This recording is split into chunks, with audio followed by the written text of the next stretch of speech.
and felt that most of my life had been squandered. It wasn't long before Tesla realized that his academic training and mathematical skills had given him a great engineering advantage over Edison's plodding strategy of trial and error. In a bitter moment of reminiscence at the time of Edison's death in 1931, Tesla said, "If he had a needle to find in a haystack, he would not stop to reason where it was most likely to be, but would proceed at once with the feverish diligence of a bee to examine straw after straw until he found the object of his search." I was almost a sorry witness of his doings, knowing that just a little theory and calculation would have saved him 90% of the labor. Trusting himself entirely to his inventor's instinct and practical American sense, the truly prodigious amount of his actual accomplishments is little short of a miracle. It was little wonder that Tesla was completely unsuccessful in describing his new AC invention to Edison, and had to settle for Batchelor's suggestion that he redesign the prevailing DC machinery instead. According to Tesla, the manager had promised me $50,000 on completion of this task, and so Tesla set himself to work, experimenting day and night, holidays not excepted, as was the custom of the factory. Thomas Alva Edison was an extremely complex fellow.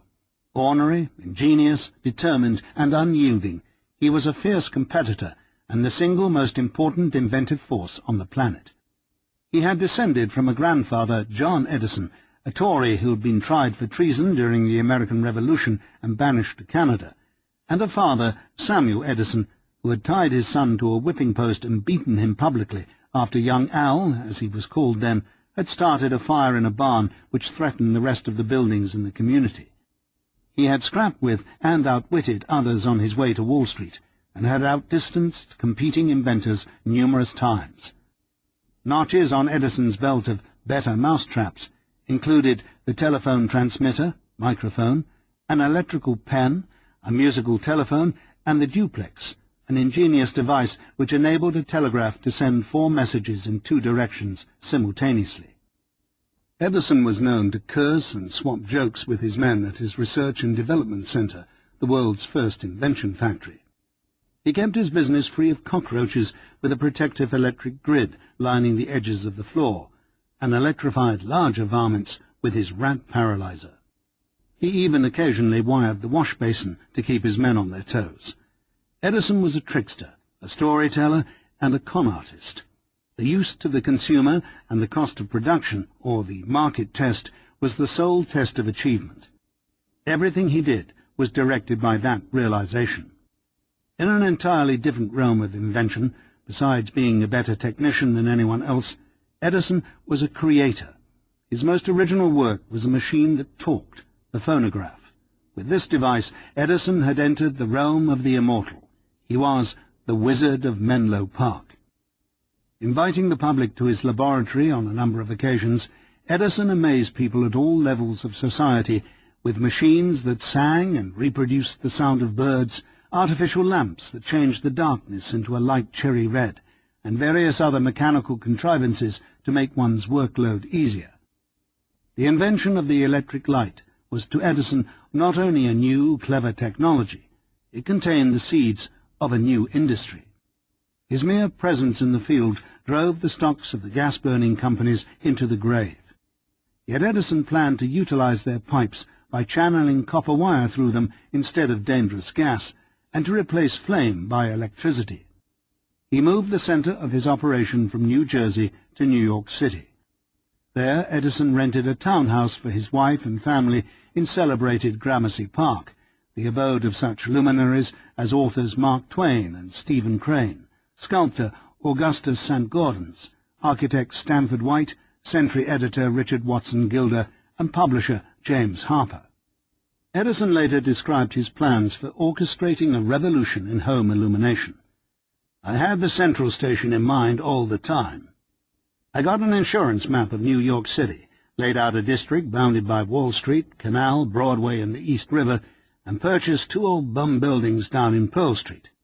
They charged us $75,000 apiece. I tell you, it made my hair stand on end." Edison's financial problems were numerous. Not only were there expensive start-up costs, there were also problems with the extreme inefficiency of the DC system and court battles on invention priorities and marketing battles against such competitors as Brush Electric, Consolidated Electric, Sawyer Mann, Swan Incandescent, Thomas Houston, United States Electric, and the Westinghouse Corporation. "Tell Westinghouse to stick to air brakes. He knows all about them," Edison complained, but Westinghouse would not listen. Edison's other major competitor was Elihu Thomson. With Edison embroiled in a legal contest with Sawyer, Thomson used the ambiguity of the moment to appropriate the incandescent lamp Edison had given him and make it the template for ones produced and sold by the Thomson-Houston Electric Company. On October the 8th, 1883, the Patent Office ruled that William Sawyer had a priority over Edison for an incandescent lamp with carbon burner.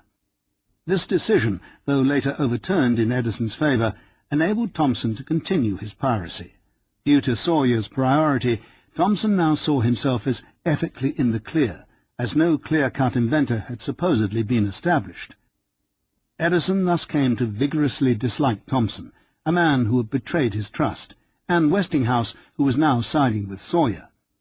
For safety, aesthetic, and practical reasons, Edison was a proponent of underground cables and DC. "Nobody hoisted water and gas mains into the air on stilts," he said.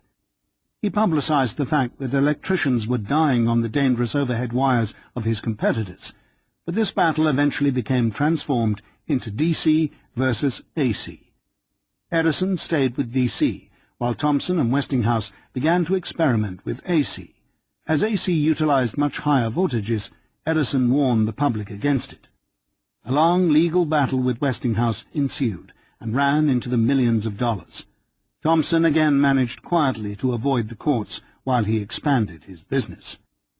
Francis Upton, Edison's mathematician, graduate of Helmholtz's laboratory and contemporary of Tesla's in terms of European education, had calculated in 1879 that to light 8,640 lamps for only 9 city blocks, the cost would be $200,812 for the 803,250 pounds of copper required.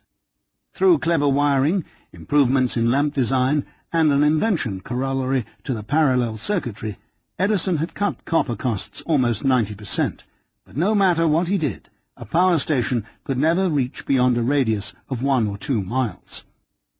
Upton, whom Edison affectionately referred to as culture, suggested that they look into the new advances in AC, and so he was sent in 1884 to Europe to negotiate with Karl Chipanowski, Otto Blati, and Max Daly, 3 Hungarians who had greatly improved the Golar-Gibbs AC transformer. Edison even paid $5,000 for an option on this CBD system, but it was mostly to placate culture. The wizard didn't trust AC, and if his damn fool competitors were in it, he certainly didn't want any part of it. 20 years of experience, ingenuity, and doing the impossible with DC had to be worth something. The bugs could be worked out. Yet at the same time that Edison constructed DC generators to make the earth tremble, and competitors stole his ideas or fashioned other primitive electric lighting devices, a Serbian genius in his very midst had designed a system which made this prevailing technology obsolete. According to W.L. Dixon, one of Edison's earliest biographers and a long-time employee at Menlo Park and Gork Street, Nikola Tesla, that effulgent star of the scientific heavens, even then gave strong evidence of the genius that has made him one of the standard authorities of the day. Tesla's brilliant intellect had held Dixon and the other workers spellbound as he alternately fired us with a rapid sketching of his manifold projects or melted us into keenest sympathy by pictures of his Herzegovinian home. But like most holders of God's intrinsic gifts, he was unostentatious in the extreme, and ready to assist with counsel or manual help any perplexed member of the craft. Although unable to interest Edison in his AC motor, Tesla was able, within a few weeks, to win Edison's confidence. Tesla's greatest success came when he fixed a badly broken set of dynamos on Henry Villard's ocean liner, the Oregon, the first boat ever to have electric lighting. At 5 o'clock in the morning, when passing along Fifth Avenue on my way to the shop, Tesla recalled, I met Edison with Batchelor and a few others who were returning to retire. "Here is our Parisian running around at night," he said. When I told him I was coming from the Oregon and had repaired both machines, he looked at me in silence. But when he walked some distance, I heard him remark, "Batchelor, this is a damn good man." And from that time on, I had full freedom in directing the work. Alternately spending time at the Pearl Street Station or the Gork Iron Works, Tesla installed and fixed indoor incandescent lamps and outdoor arc lamps, reassembled many of Edison's DC generators, and designed 24 different types of machines that became standards which replaced those being used by Edison. At the same time, he worked on patents on arc lamps, regulators, dynamos, and commutators for DC apparatus, trying to devise a way to approach his boss with his new invention, obtain a raise, and gain compensation for the lump sum he had allegedly been promised. The atmosphere was informal, Tesla occasionally dining with Edison, Batchelor, and other higher-ups, such as Edward Johnson, president of the Edison Illuminating Company, or Harry Liver, another engineer and small-time entrepreneur in machine works manufacturing. Their favorite spot was a small restaurant opposite the Edison showroom at 65 Fifth Avenue. There they would swap stories and tell jokes. Afterward, some would retire to a billiard house, where Tesla would impress the fellows with his bank shots and vision of the future. Liver boasted of an agreement with Edison and Batchelor, resulting in a company capitalized at $10,000, formed for the manufacture of shafting. Edison and Batchelor provided the machinery and money, Liver the tools and services. Impressed, Tesla asked for advice, particularly how to obtain a raise from his present modest salary of $18 per week to a more lucrative $25. Liver gladly undertook this service, to intercede with Batchelor, but greatly to his surprise was met with an abrupt refusal. "No," replied Batchelor. "The woods are full of men like Tesla. I can get any number of them I want for $18 a week." Tate, who began employment as Edison's secretary shortly after this episode, which Liver related to him, noted that Batchelor must have been referring to the woods I failed to find in the vicinity of Harlem.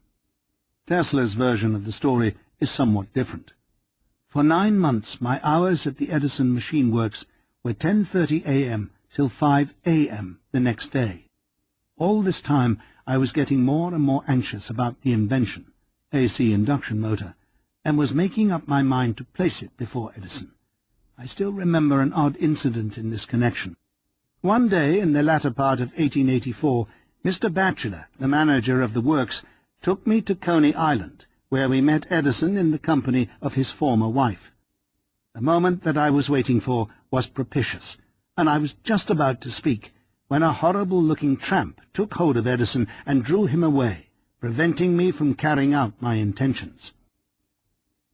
In analyzing this story, a discrepancy as to the timing was discovered, for Edison's wife caught typhoid fever in July 1884 and died on August the 9th. Since Tesla had arrived in May or June, and if Edison's wife was present, then the event took place in late June or early July, only a few weeks after he began his employment. In a close working environment, with the hours as described, even a few weeks could seem like a very long time. One way or another, with the death of Edison's wife and Edison's extreme dislike of such AC men as Elihu Thomson and George Westinghouse, no time for discussing an AC invention may have been propitious. The horrible-looking tramp who grabbed Edison away was probably Edison himself, who was known to dress like a Bowery bum, Tesla using a euphemism to soften the story. The manager had promised me $50,000 for redesigning equipment, but when I demanded payment, he merely laughed. "You are still a Parisian," remarked Edison. "When you become a full-fledged American, you will appreciate an American joke." If a completion agreement had truly been made with Edison, Tesla should have had it put in writing. It seems unlikely that this amount of money for a somewhat ambiguous bargain would be offered, but it was well within Edison's nature to make expensive, if indefinite, promises of rewards as a way of getting the men to work for low wages. Edison, who could be more deaf than he actually was, at times was known to put on his college-educated spurts, as when he convinced the chemist Martin Rosenoff that his first light bulb filament was made out of Limburger cheese. Deeply hurt, Tesla left the company and set out on his own. 5. Liberty Street, 1886 to 88. There were many days when I did not know where my next meal was coming from, but I was never afraid to work. I went to where some men were digging a ditch and said I wanted to work. The boss looked at my good clothes and white hands, and he laughed to the others, but he said, "All right, spit on your hands. Get in the ditch." And I worked harder than anybody. At the end of the day, I had $2. Nikola Tesla. Although Tesla felt cheated when he departed from the Edison Machine Works in the early months of 1885, his time spent there had enabled him to study the master at work. Simultaneously, it allowed Tesla to begin to organize his own company and write up first drafts in a notebook on advances in arc lighting design and on the construction of DC commutators. It also enabled him to see that Edison was mortal and fallible, and that he, Tesla, had a scheme significantly more advanced. A new confidence began to emerge. In March 1885, Tesla met with the well-established patent attorney Lemuel Serrell, a former agent of Edison's, and Serrell's patent artist Raphael Netta. Serrell taught Tesla how to break down complex inventions into individualized improvements, and on the 30th of the month they applied for Tesla's first patent, number 335,786, an improved design of the arc lamp which created a uniform light and prevented flickering. In May and June they applied for other patents on improvements on the commutator for the prevention of sparking and for regulating the current by means of a novel independent circuit coupled with auxiliary brushes. In July, yet another arc lighting patent was filed. This one enabled exhausted lamps to automatically separate themselves from the circuit until such time as the carbon filaments could be replaced. Unfortunately, the design had been anticipated by Elihu Thomson. Although embarrassed by having been unaware of the state of the art in America at this time, Tesla was able to create novel refinements, and they were patentable. During his trips to Serrell's office, the inventor met with A. Vail and Robert Lane, two businessmen from New Jersey. With ambiguous assurances that they were also interested in the AC motor, Tesla agreed to form a lighting and manufacturing company with them in Tesla's name in Vail's town of Rahway, New Jersey. There, after nearly a year of toil working with Paul Noyes from Gordon Press Works, he completed the installation. This, his first and only municipal arc lighting system, was used to illuminate the streets of a town and some factories. The efficiency and original approach of the system attracted the attention of George Worthington, editor of Electrical Review, who took pleasure in featuring the company on the front page of the August 14, 1886 issue. For the next few months, the Tesla Electric Light and Manufacturing Company reciprocated by advertising in the journal. Vail hired the mechanical artist Mr. Wright of New York City to draw the lamp and dynamo, and at the same time, along with Tesla's help, created bold copy which claimed the most perfect and entirely new arc lighting system of automatic self-regulation. In a display ad 4 times the size of most other electrical concerns, the Tesla system guaranteed absolute safety and great saving of power, with no flickering or hissing. Having obtained stock in the company, and with a little money in his pocket, Tesla moved into a garden apartment in Manhattan. Decorating the grounds in the continental fashion, with colored glass balls on sticks, the cosmopolitan's delight was short-lived. Children broke in and stole the balls, so Tesla replaced them with metal ones. The stealing continued, however, so Tesla ordered his gardener to bring them into the house every night. Unfortunately, neither Vail, who was president of the company, nor Lane, who was vice president and treasurer, cared about Tesla's other creation. To them, an AC motor was a seemingly useless invention. The sensitive inventor became incensed, for he had postponed exploiting the AC system until the Rahway project was completed, under the assumption that his backers would support that quest as well. To his shock, Tesla was forced out of his own concern, and handed the hardest blow I ever received. With no other possession than a beautifully engraved certificate of stock of hypothetical value, the inventor was bankrupt. Betrayed by men he trusted, the inventor came to consider the winter of 1886 to 87 a time of terrible headaches and bitter tears, my suffering being intensified by my material want. He was forced to work as a ditch-digger. The occupation was particularly demeaning for the self-perceived aristocrat. My high education in various branches of science, mechanics, and literature seemed to me like a mockery. Tesla's crisis abated in the spring.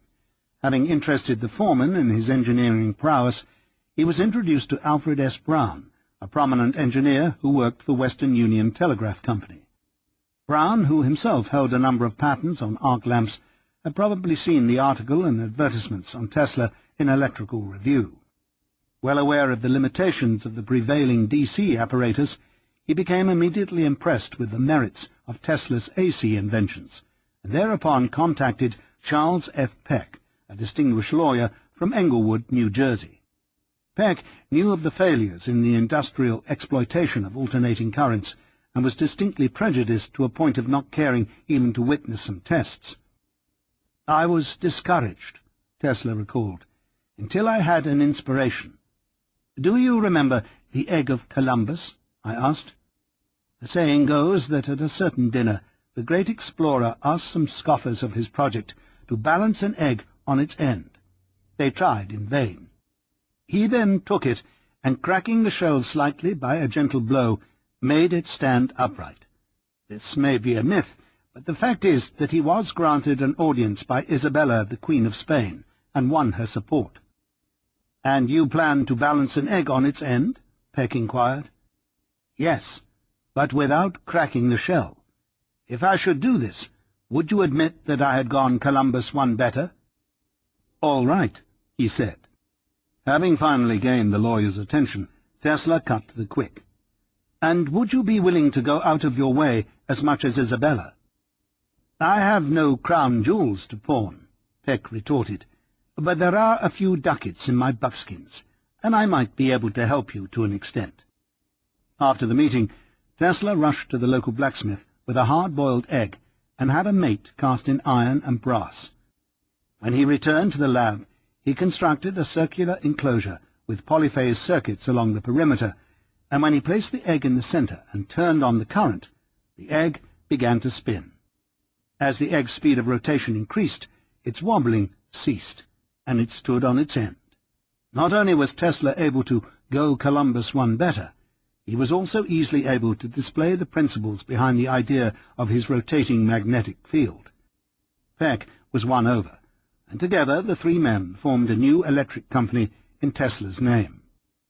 Peck, who had connections with John C. Moore, a banker with connections to J.P. Morgan, provided the bulk of the capital, and Brown provided technical expertise and located the laboratory at 89 Liberty Street, adjacent to what today is the World Trade Center.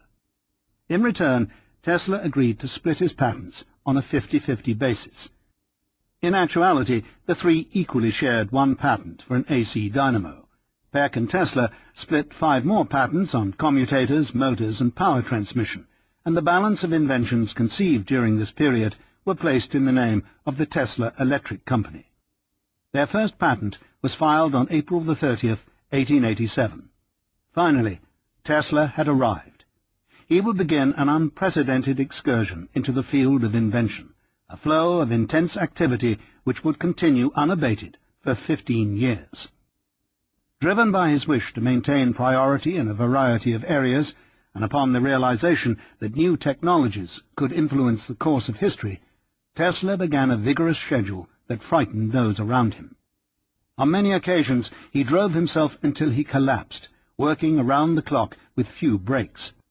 Tesla produced as rapidly as the machines could be constructed 3 complete systems of AC machinery for single-phase, 2-phase, and 3-phase currents, and made experiments with 4- and 6-phase currents. In each of the 3 principal systems, he produced the dynamos for generating the currents, the motors for producing power from them, and transformers for raising and reducing the voltages, as well as a variety of devices for automatically controlling the machinery. He not only produced the three systems, but provided methods by which they could be interconnected, and modifications providing a variety of means of using each of the systems. He also calculated in fundamental fashion the mathematics behind these inventions. On May 10th, Anthony Szigeti landed in New York, and by the end of the week he was working at Liberty Street.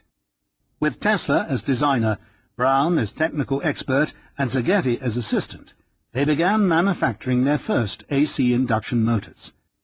Peck, who along with Brown would be associated with Tesla for the next decade as a quiet backer, helped implement the patent applications by seeing investors in California, Pennsylvania, and New York. Within a few weeks, Electrical World editor T.C. Martin stopped by the shop and coaxed Tesla into writing his first article on the invention. Immediately taken by him, Martin described the long-limbed electrician as having eyes that recall all the stories one has read of keenness of vision and phenomenal ability to see through things. He is an omnivorous reader who never forgets, and he possesses the peculiar facility in languages that enables the educated native of Eastern Europe to talk and write in at least half a dozen tongues. A more congenial companion cannot be desired. The conversation, dealing at first with things near at hand, and next reaches out and rises to the greater questions of life and duty and destiny.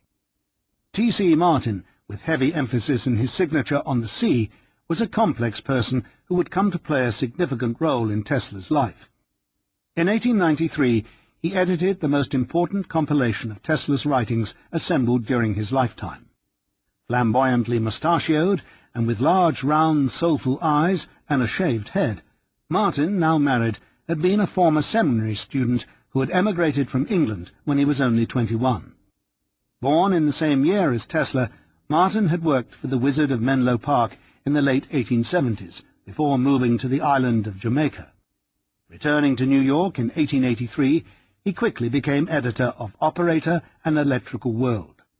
Started in 1874 by the well-manicured W.J. Johnston from a little 4-page telegraph sheet prepared and issued by Western Union operators in New York City for circulation among their fellows, the Operator began to gain prominence after Thomas Edison started contributing significant pieces. As soon as Martin was hired, the paper's name was changed simply to Electrical World.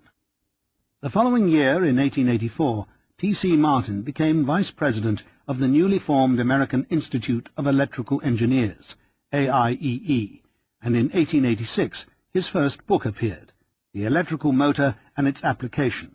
A few months later, he was elected president of the AIEE.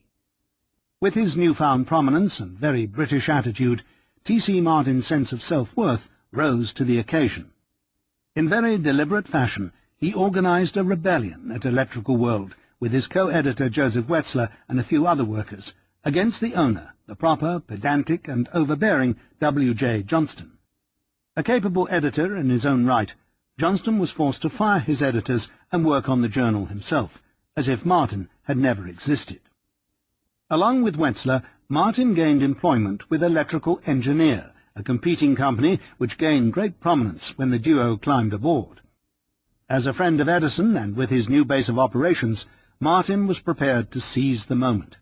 An industrious writer with graceful style, T.C. Martin had the capability to cross over into higher social circles. He was a leader, an opportunist, egoist, and charmer. He was also one of the most influential personalities in the glamorous futuristic field of electrical engineering.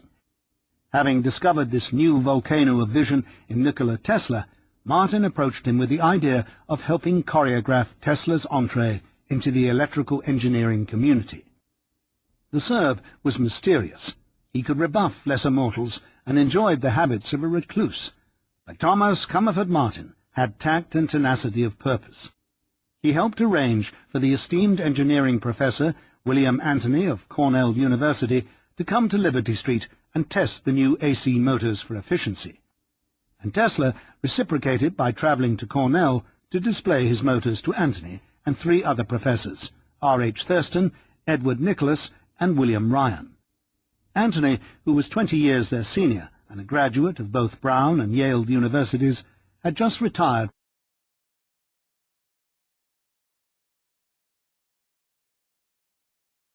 from Cornell after 15 years in order to take a position designing electrical measuring instruments for Mather Electrical Company in Manchester, Connecticut.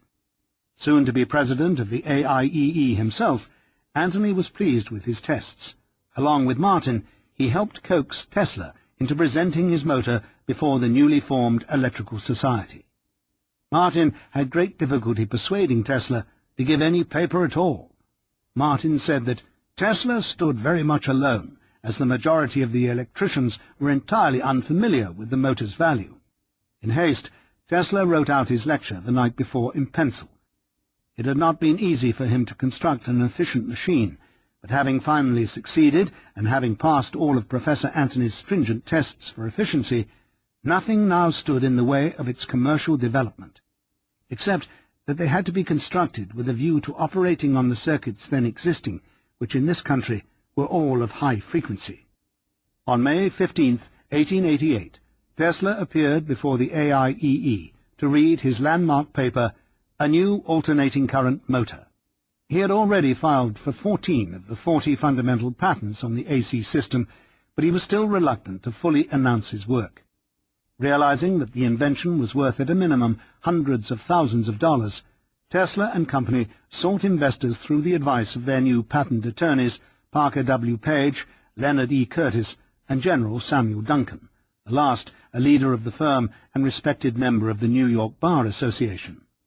By the time of the lecture, Tesla, Peck, and Brown had already been negotiating with prospective buyers, such as Mr. Butterworth, a gas manufacturer from San Francisco, and through General Duncan, George Westinghouse of Pittsburgh. But nothing as yet was settled. Westinghouse was already utilizing an alternating current system developed by the erratic French inventor Lucien Gaulard and the sporty entrepreneur John Dixon Gibbs of England. In 1885, his manager of the electrical division, Guido Pantaleone, had returned to Turin, Italy, to attend the funeral of his father. By coincidence, through his engineering professor Galileo Ferraris, whom Westinghouse himself had met while visiting Italy in 1882, Pantaleone was introduced to Lucien Gaulard, who had installed his AC apparatus between Tivoli and Rome. Gaulard and Gibbs had already made headlines 2 years earlier when they first exhibited their invention at the Royal Aquarium in London. But in Turin, the system won a gold medal and a prize of £400 awarded by the Italian government. Westinghouse purchased the American patent rights in late November after receiving a cable request from Pantaleone. The Gaulard-Gibbs system, although improved by the Hungarian ZBD system, still had serious problems. For Westinghouse, this was further complicated by the fact that Edison owned the option on the ZBD, and it was probably to block competitors that Edison purchased the system to begin with. In the same year, in America, after creating the Westinghouse Electric Company, Westinghouse placed William Stanley in charge of the Gaulard-Gibbs modifications. Simultaneously, he brought to America Reginald Belfield, the engineer who had helped install the Gaulard-Gibbs system at the Inventions Exhibition in London 2 years earlier. Stanley, a frail, thin-faced, temperamental little man with piercing eyes, aquiline nose, wispy moustache, and alfalfa hairdo, was a native of Brooklyn who had worked for Hiram Maxim, inventor of the machine gun. Although it was Westinghouse's idea to place Stanley in charge of the Gaulard-Gibbs apparatus, Stanley would later maintain that Westinghouse never fully understood the system until he got it in working order. This appears unlikely, for it was a private joke among the upper echelon of the Westinghouse Company that Stanley had a penchant for claiming new discoveries when they became such to him. In any case, Westinghouse hedged his bets by establishing numerous DC central stations as well, while research on AC was in progress. Nervous and agile Stanley was a hypersensitive individual who never really got along with Westinghouse. Due to ill health, and on the advice of the general manager, Colonel Henry Bilsby, who proposed that success might be more forthcoming if Stanley separated himself from the pressures of the company, the inventor returned to his childhood summer retreat in the Berkshires in Great Barrington, Massachusetts, to work on the Gaulard-Gibbs system in private, taking Reginald Belfield with him. Stanley converted the Golar-Gibbs arrangement to parallel circuitry and independent control of separate fixtures, and at the same time created a transformer which stepped up the AC from 500 volts to 3000 when delivered along a transmission line, and stepped them back down to original levels when entering the households. This invention, although very similar to the ZBD configuration, was nevertheless patentable. It enabled AC to be sent 3/4 of a mile, or approximately 1/4 of a mile farther than the lower voltages of the prevailing DC systems. On April 6, 1886, George Westinghouse, along with Colonel Henry Bilsby, travelled up to New Hampshire to witness the landmark apparatus for themselves. Prior to coming to Westinghouse, Bilsby had been employed at the Edison Machine Works as a mechanical engineer, and was one of the designers of the Pearl Street station.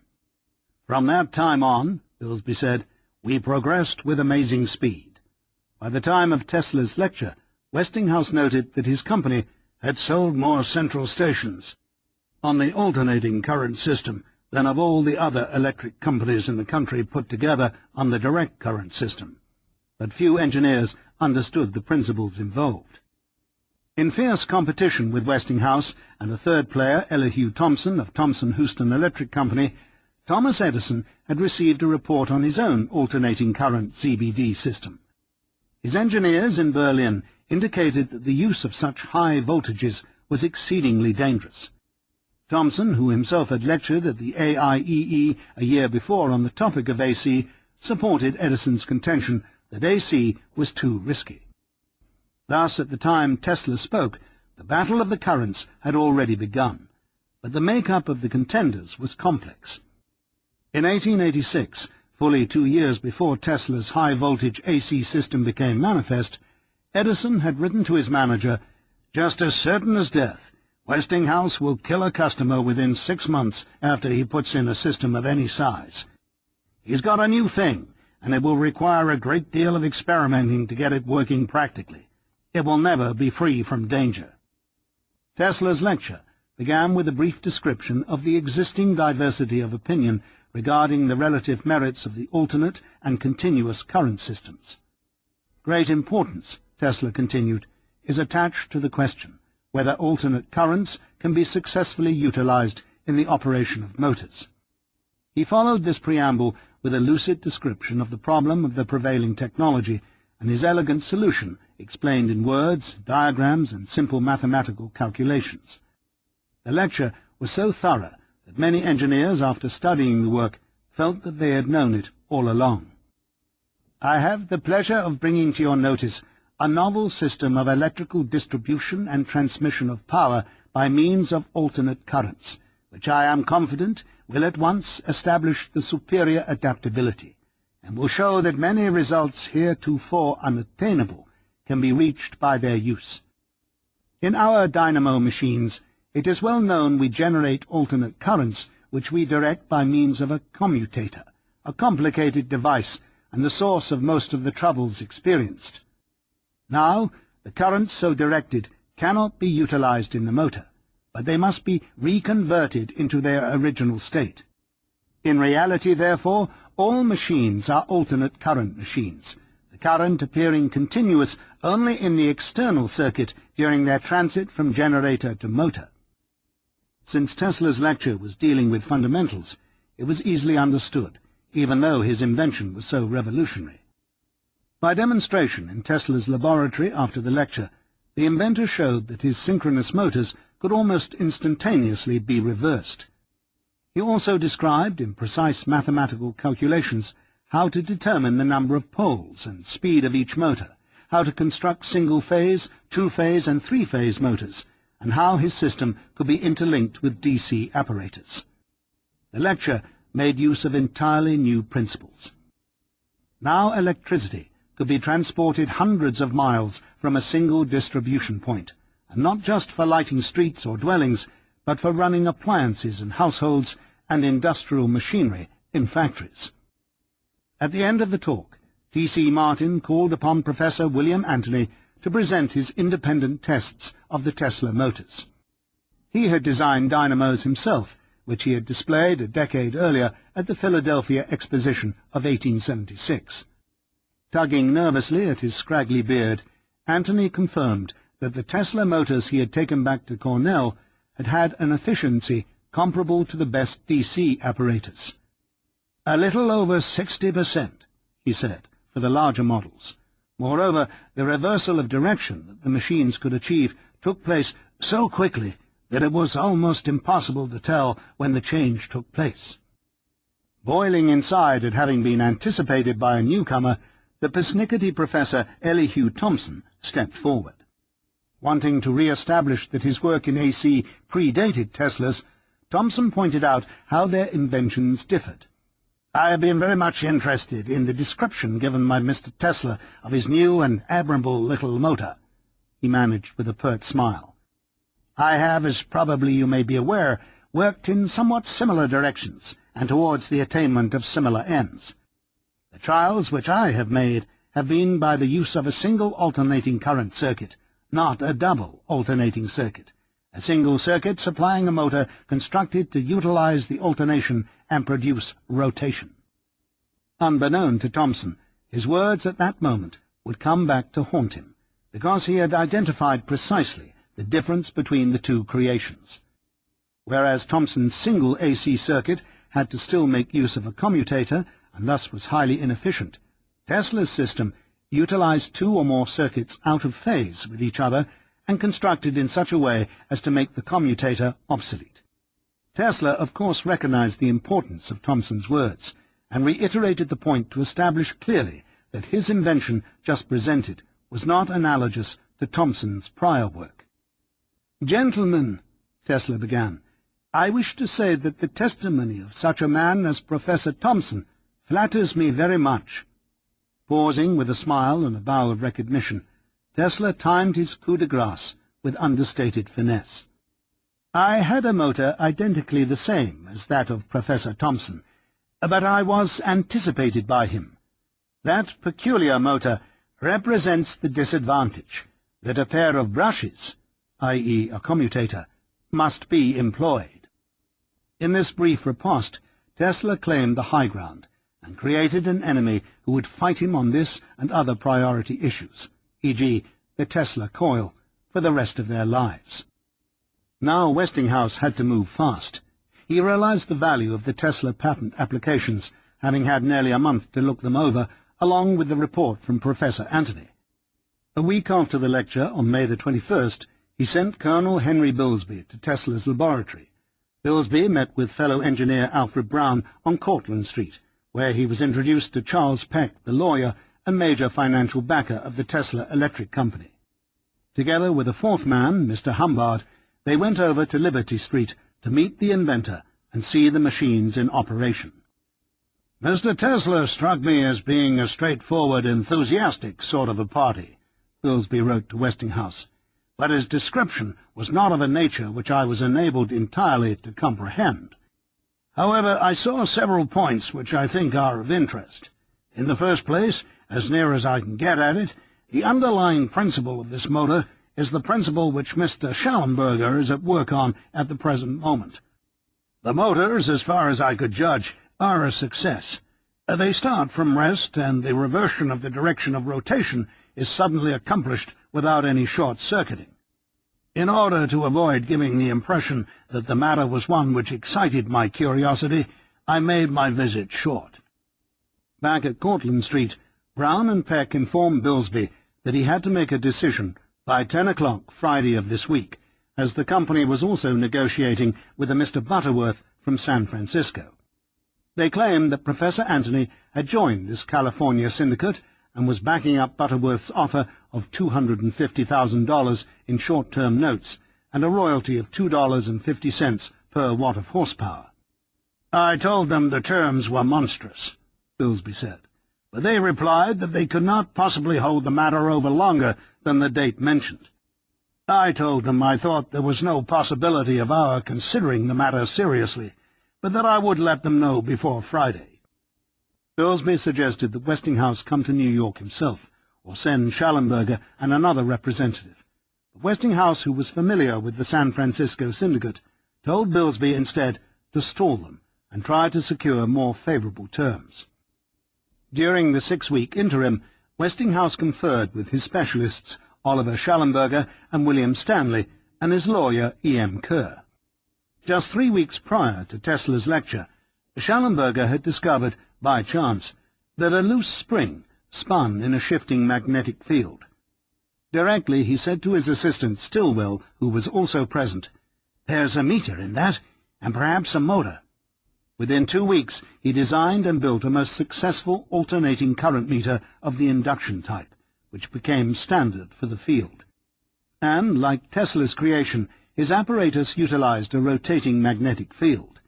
Schallenberger, however, did not yet really understand the principles involved, nor had he had time to apply for a patent. Stanley, on the other hand, claimed that there was nothing new in Tesla's creation.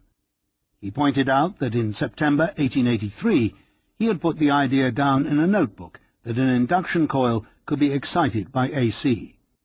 "I have built an AC system on basically the same principle, which allows electromotive force to be transmitted from power stations to homes for the purpose of illuminating them," he told Westinghouse. But the fact of the matter was, Stanley's system still used a commutator. His ego had gotten in the way of his ability to reason objectively that his scheme was not analogous to Tesla's.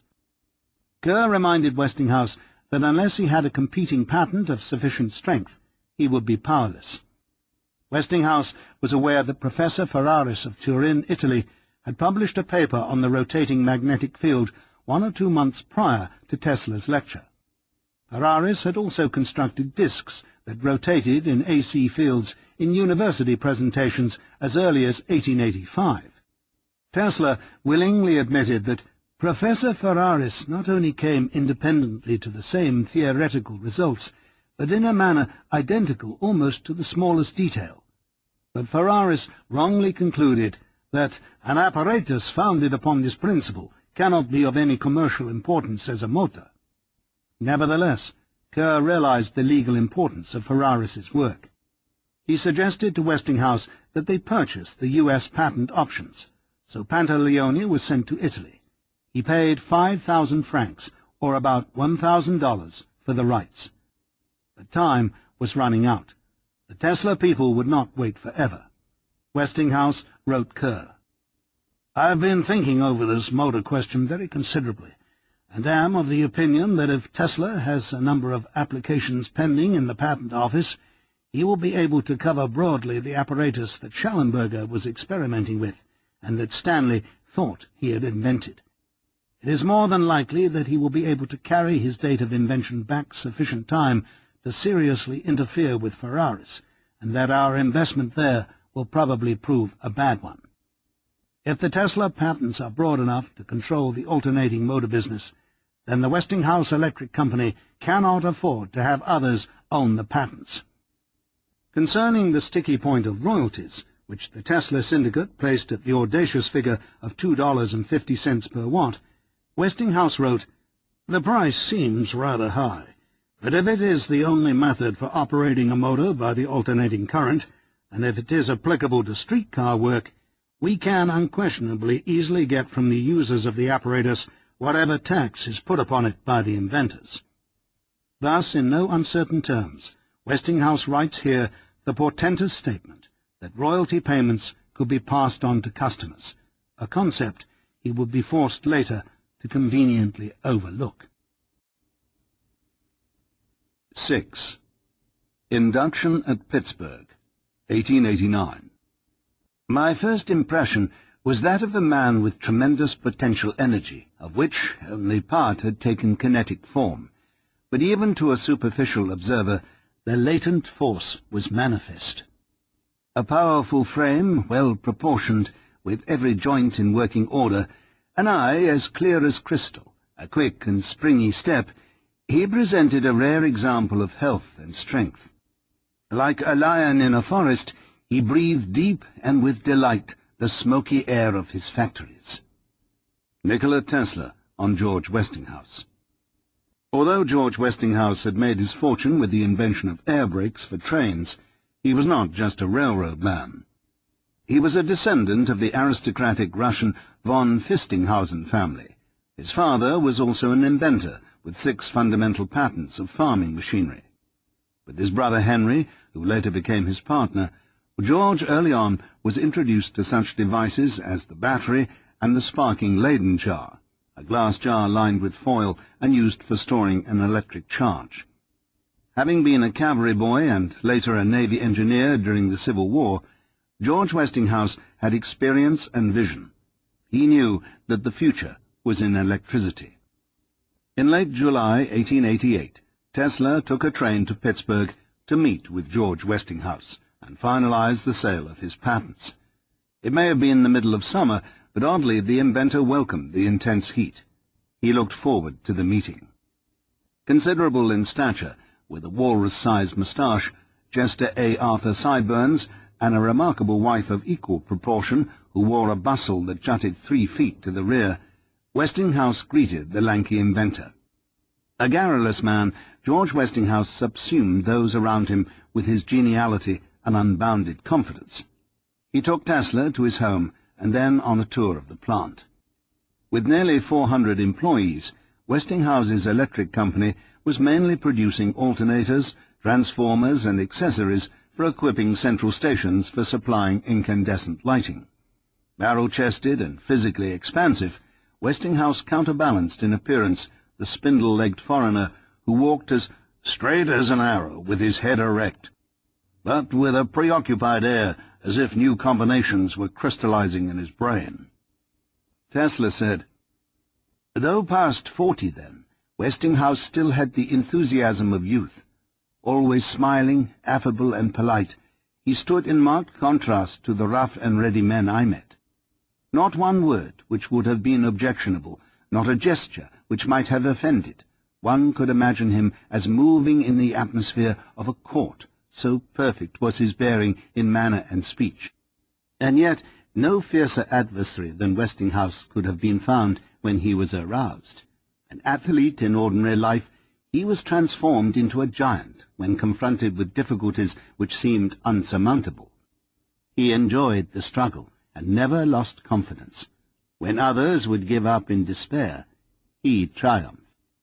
Known for his foresight and courage, Westinghouse had already quadrupled the sales of his electric company from $800,000 in 1887 to over $3 million in 1888, even though he was in the midst of expensive legal and propaganda battles with Edison.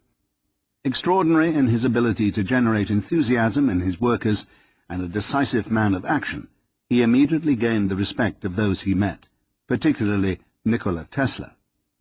Westinghouse offered Tesla $5,000 in cash for a 60-day option, $10,000 at the end of the option if they elected to purchase the patents, 3 notes of $20,000 at 6-month intervals, $2.50 per watt in royalties, and 200 shares of stock in the Westinghouse Company.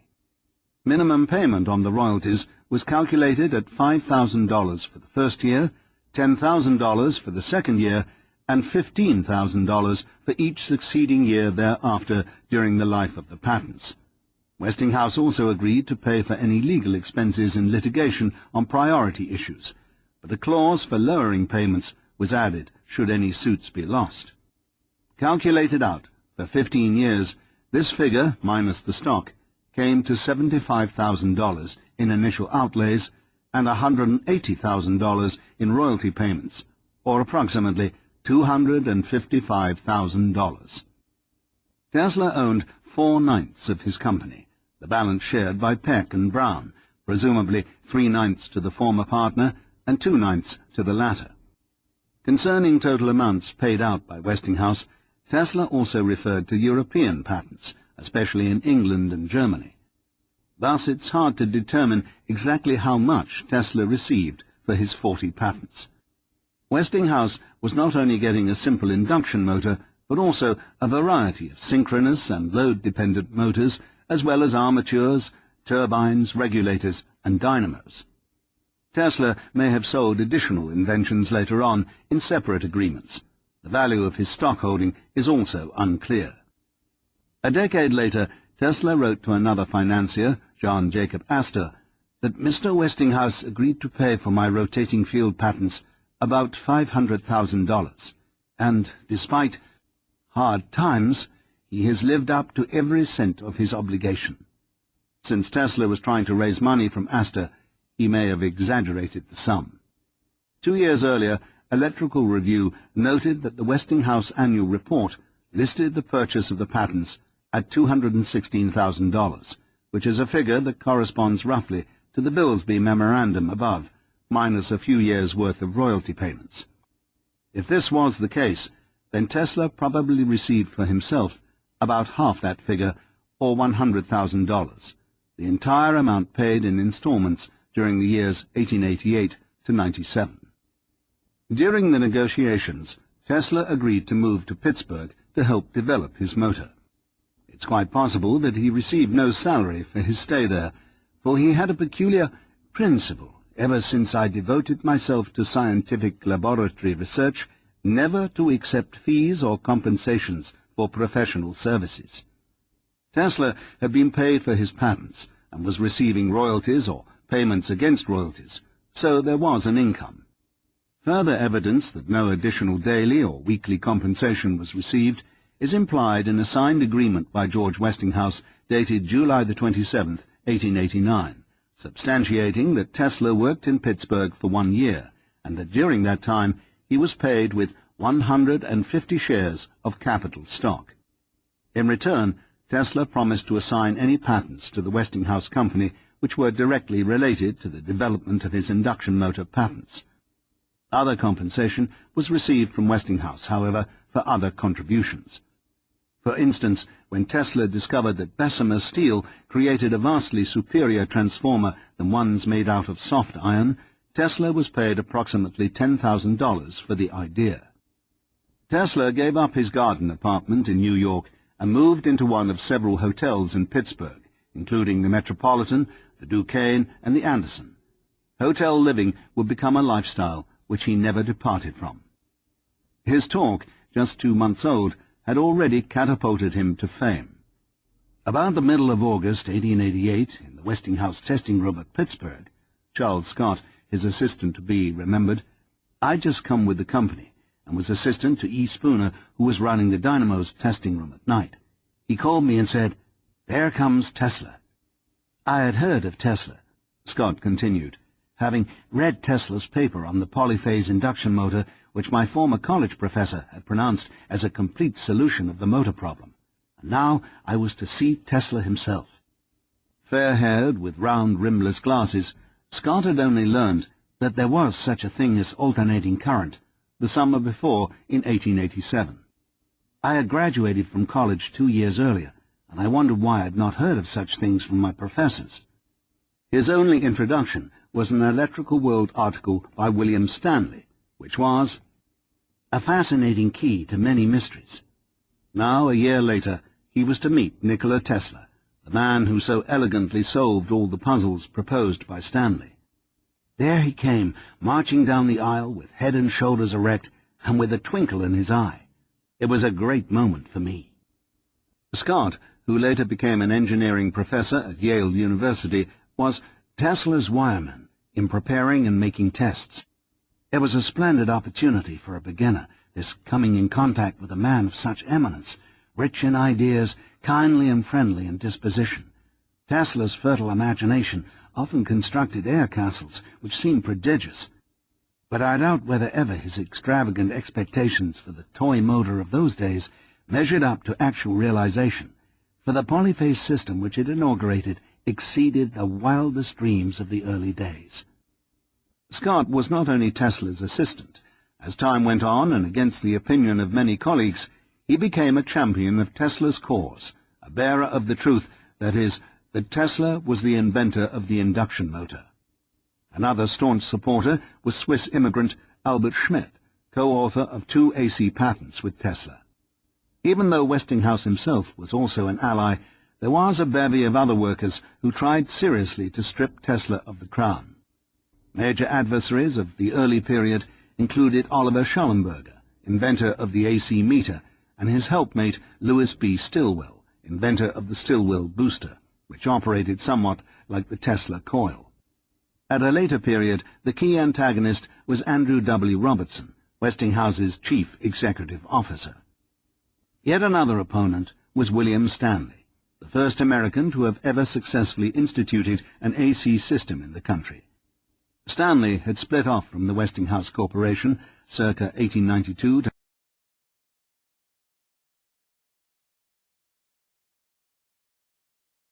1893 in order to sell his own polyphase motors, which were clear patent infringements on the Tesla system. This position was supported by the courts a few years later, and Stanley was forced to purchase the Tesla motors from Westinghouse. To fathom the depth of hostility that existed within the Westinghouse camp against Tesla, one need only read Lewis B. Stilwell's chapter on the history of alternating current, written 40 years after the fact in a text entitled George Westinghouse Commemoration. Edited by Charles Scott, the book was widely distributed by the corporation and reissued in 1985.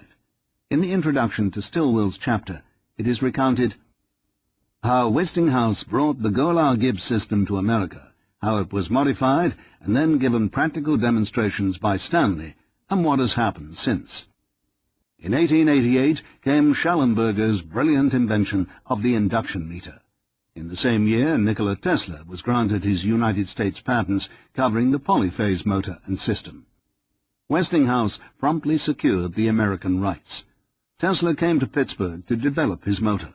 He made vain attempts to adapt it to the existing single-phase 133-cycle circuits. The obvious advantages of direct connection of engines and generators called for a lower frequency. Two were selected as standard, namely 60 cycles for general use and 30 cycles for conversion into direct current. If we analyze the structure of this Stilwell quote, we note that although the topic sentence refers to Schallenberger, the entire paragraph is about Tesla. The word brilliant is used to describe an accidental discovery that a spring reacted to alternating currents, when no adjective is used to describe the inventor of an entire power system. Tesla refers to the same situation in his autobiography. My system was based on the use of low-frequency currents, and the Westinghouse experts had adopted 133 cycles with the object of securing advantages in transformation, because their Golar-Gibbs system operated at that frequency. They did not want to depart from the standard form of apparatus, and my efforts had to be concentrated upon adapting the motor to their conditions. With 120 power plants set up at 133 cycles per second, one can understand the predicament Tesla was placed in. Since Schallenberger's meter was compatible with the prevailing 133-cycle single circuit, it appeared logical that Tesla's polyphase motor could be made compatible as well. In December 1888, Edison's propaganda battle against Westinghouse peaked when Edison began to allow H.P. Brown, who was not an Edison employee, to come to his Menlo Park laboratory in order to electrocute various animals with AC. A few months earlier, Brown had experimented in electrocuting animals at the School of Mines, a division of Columbia University in New York City. Brown, an electrical engineer who lived on 54th Street, had become upset over the many accidental deaths of his colleagues. He had collected a list of over 80 casualties, and although many of the men died because of DC, Brown decided that AC was the real culprit. Within 2 years, Brown began to manufacture electric chairs for various prisons, which he sold for $1,600. He also planned to get paid to be the executioner. During the summer of 1888, the New York Times reported that he tortured and electrocuted a dog, first trying continuous currents at a force of 300 volts. When the shock came, the dog yelped. At 700 volts, he broke his muzzle and nearly freed himself. He was tied again. At 100,000, his body contorted in pain. "We will have less trouble when we try alternating current," Mr. Brown said. It was proposed that he put the dog out of its misery at once. This was done on an alternating current of 300 volts, killing the beast. A number of cities had adopted electrocution to rid the streets of unwanted canines, but the state of New York went a step further and set up a commission in 1886 to report on the most humane method of capital punishment. Under the auspices of the Medico-Legal Society of New York, Brown arose as chief spokesman. William Kemmler, a hooligan who had axed his mistress to death, became the test case for the use of electricity as a means of capital punishment. Ostensibly because the Westinghouse motors could produce the more deadly frequency, Brown surreptitiously purchased some working models in order to continue his gruesome experiments. Naturally, Westinghouse was upset over the devastating publicity. He and Tesla faced the possibility that the new AC polyphase system might never succeed in competition with existing AC and DC technologies, as both former systems required much lower voltages. As Brown prepared to experiment with larger animals in order to assure the Commission that electricity could kill criminals in a humane way, the Kemmler trial proceeded to question various electrical experts on the use of the Westinghouse currents for the electric chair. Edison saw the controversy as a slick way to capitalize on the campaign against Westinghouse and the new Tesla technology. Edison's scheme for electrical execution of criminals is the best so far presented. He proposes to manacle the wrists with chain connections, place the culprit's hands in a jar of water diluted with caustic potash and connected therein to 1,000 volts of alternating current, place the black cap on the condemned, and at a proper time close the circuit. The shock passes through both arms, the heart, and the base of the brain, and death is instantaneous and painless.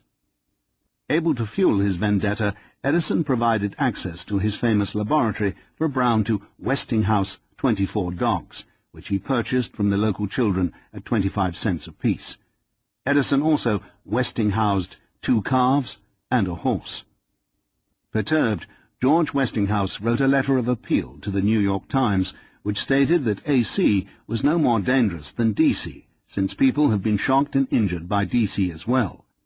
Westinghouse assured the public of the safety of his system, so Brown, also in the Times, challenged Westinghouse a few days later to meet me in the presence of the competent electrical experts and take through his body the alternating current while I take through mine a continuous current. The AG must have not less than 300 alternations per second. On July the 23rd, 1889, Edison was questioned under oath by Kemmler's attorney, W. Burke Cochran, an Irish immigrant schooled in France, in his second term in the House of Representatives. Having gained a reputation locally for fighting Tammany Hall, Cochran had also achieved national recognition as the boy orator for taking on William Jennings Bryan's presidential opponent, William McKinley, in well-covered debates. Now he set his sights on tackling the Wizard of Menlo Park. Question: has Harold P. Brown any connection with yourself or the Edison Company? Edison: not that I know of. Question: what would happen in case Kemmler should be kept on the chair several minutes with the current working on him? Would he be carbonized? Edison: no, he would be mummiized. Question: this is your belief, not from knowledge. Edison: from belief. I never killed anybody. Finally, Mr. Cochran alluded to the rivalry between the Edison and the Westinghouse companies and asked Mr. Edison if he loved Mr. Westinghouse as a brother. There was more than usual stillness, followed by Edison's answer: I think Mr. Westinghouse is a very able man. Mr. Cochran gave the wizard a light from his cigar stump he'd been chewing and dismissed him. It would be another full year before the actual execution took place, but public opinion continued to run against the dangerous Westinghouse current. Although Edison did not author the electric chair ideas, he did everything he could to help the cause, providing his staff, especially the ingenious A.E. Kennelly, later a professor at Harvard, to aid Brown. In addition, he lent his name.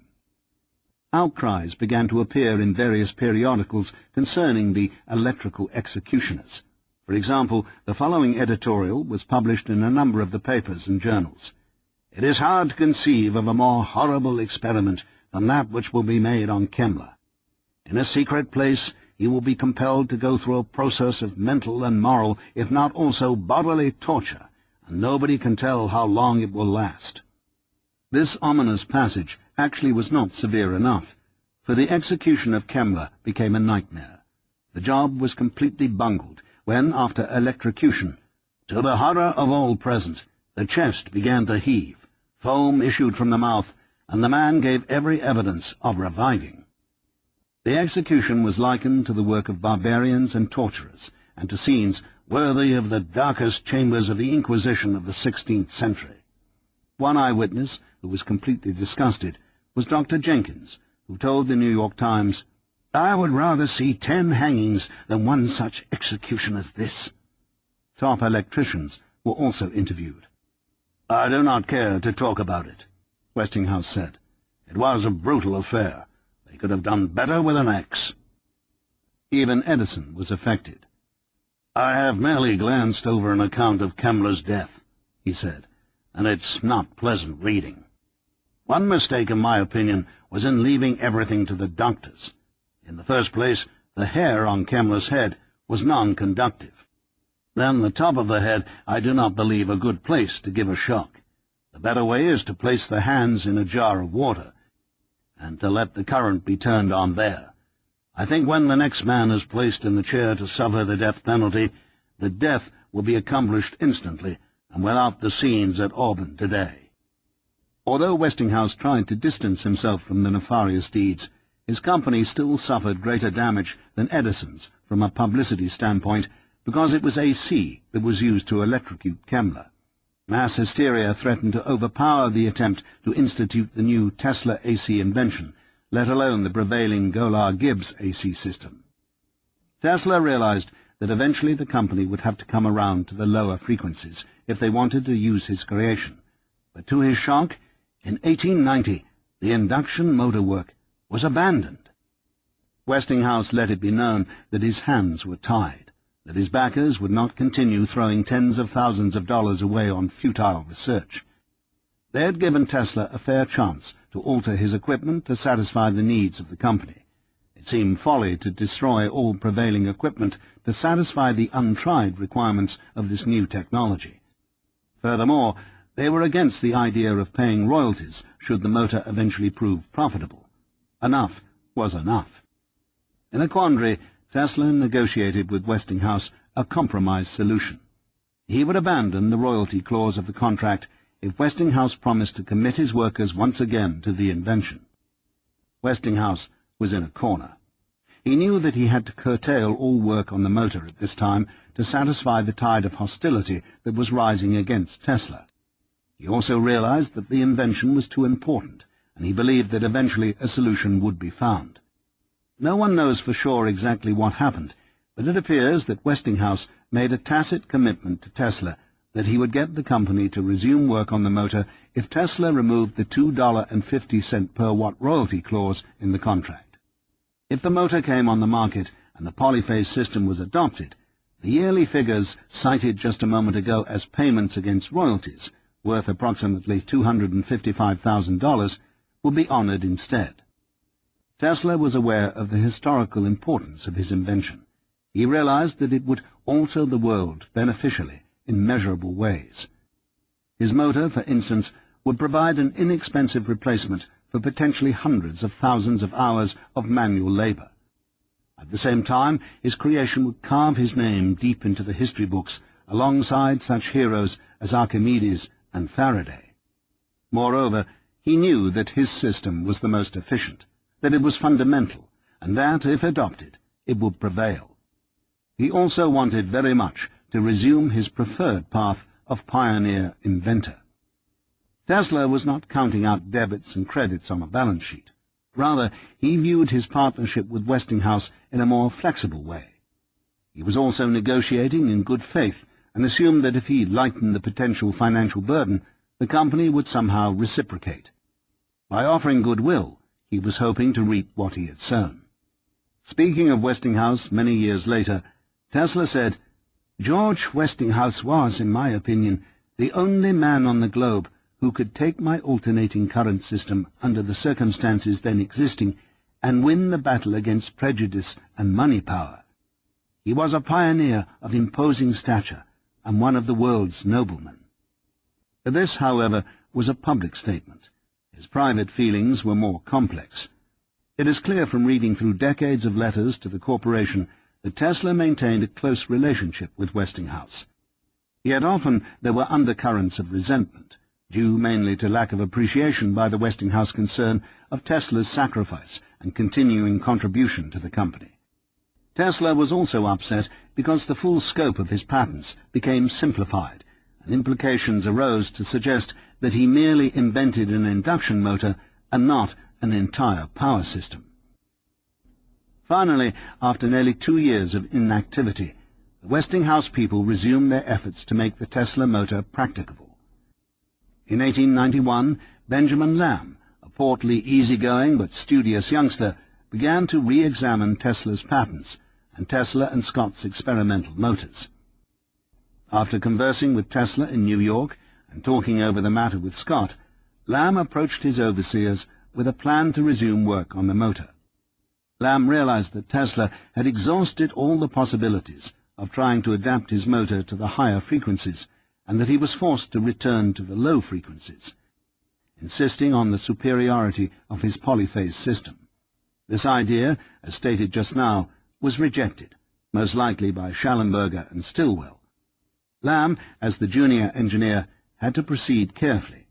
With Scott's aid, he finally obtained permission to take up the work on his own, although there's little doubt that a number of officials opposed the idea.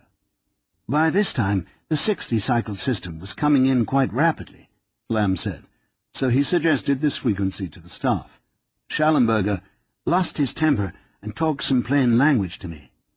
No doubt he said that there would be no possible way that they would utilize the lower frequencies. This looked pretty serious to me, who as a mere boy in the test room had got into a row with the chief technical authority of the company. I explained my situation to Mr. Schmidt, who simply laughed about it. However, somewhat to my surprise, Mr. Schallenberger always took my part thereafter. This, of course, gave me a larger idea of the man himself, and I have always looked back with the greatest pleasure to my acquaintanceship with such a man. What happened most likely is that Schmidt, along with Scott, went behind the scenes and explained to Schallenberger that here was their opportunity to finally make use of the motor without giving any more credit to Tesla. They would simply let it be known that a new and brilliant engineer working at the company had discovered the efficiencies of lower frequencies, and so the credit would go to Lamb. No wonder Schmidt laughed about it. With a way out, Schallenberger reversed himself and patted Lamb on the back, Lamb somewhat naively concluding that he built the first induction motor, which bears any close example to the modern type. I also designed the great generators for Niagara, which were without precedent. They were marvels of engineering achievement. Having rediscovered what Tesla had suggested all along, Lamb often made it seem as though he were the originator of the idea. Uneducated readers left with incomplete source materials, of which there are many, were forced to conclude that when it comes to the AC polyphase system, it was that versatile genius B.G. Lamb, who was the pillar of the Westinghouse Company, who made it possible. But people who read Scott carefully knew the truth. Strenuous efforts to adapt the Tesla motor to the prevailing circuit were in vain. The little motor insisted in getting what it wanted, and the mountain came to Muhammad. 7. Bogus Inventors, 1889 to 90. Keeley has discovered that all sympathetic streams, cerebellic, gravital, magnetic, and electric, are composed of triple flows. This fact governing all the terrestrial and celestial orders of positive and negative radiation. He has discovered that the range of molecular motion in all quiescent masses is equal to 1/3 of their diameters, and that all extended range is induced by sound force, set at chords of the thirds which are antagonistic to the combined chords of the mass of the neutral centers that they represent. Who is the greatest genius of our age? Review of Reviews, 1890. Tesla left Pittsburgh in the autumn of 1889 to return to New York and start his second laboratory, now on Grand Street. There he would begin work on high-frequency apparatus, wireless transmission, and theories on the relationship between electromagnetic radiation and light. In particular, the inventor wanted to replicate the findings of the German academician Heinrich Hertz, a student of Hermann Ludwig von Helmholtz's, who had recently published his landmark experiments in wave propagation. Tesla said that his work caused a thrill as had scarcely ever been experienced before. "I was not free at Pittsburgh," he continued. "I was dependent and could not work. When I left that situation, ideas and inventions rushed through my brain like a Niagara." Before he set up shop, the inventor travelled to Paris to attend the Universal Exposition and witness the unveiling of a gargantuan architectural triumph, the Eiffel Tower. Returning to a city filled with fond memories, Tesla could say hello to old friends and tell them how far he had come. There the budding creator could stop once again at the Louvre to gaze upon the marvels of Raphael, his self-perceived counterpart in the fine arts. Nevertheless, Tesla also had mixed feelings as he was travelling in the shadow of his nemesis, Thomas Edison, who not only attended the fair, but who also provided a one-acre site for displaying his various inventions. In particular, the phonograph created a sensation, and Edison was received as a veritable demigod. While Edison, who was accompanied by his new wife Mina, just 22 years old, lunched with Alexander Eiffel in his apartment at the top of the tower, Tesla met with Professor Wilhelm Berknes at the fair to witness the beautiful demonstrations of his vibrating diaphragms. A Norwegian physicist from the University of Stockholm, Berknes had, along with Jules-Henri Poincaré, not only replicated the work of Heinrich Hertz on the propagation of electromagnetic waves through space, they had also, according to Hertz, discovered multiple resonance and had worked out the mathematics of the phenomena. Tesla was able to study Berknes's oscillator, which provided a variety of electromagnetic waves and a resonator for augmenting them, and also discuss with him theoretical implications concerning the properties of the electromagnetic waves thereby produced.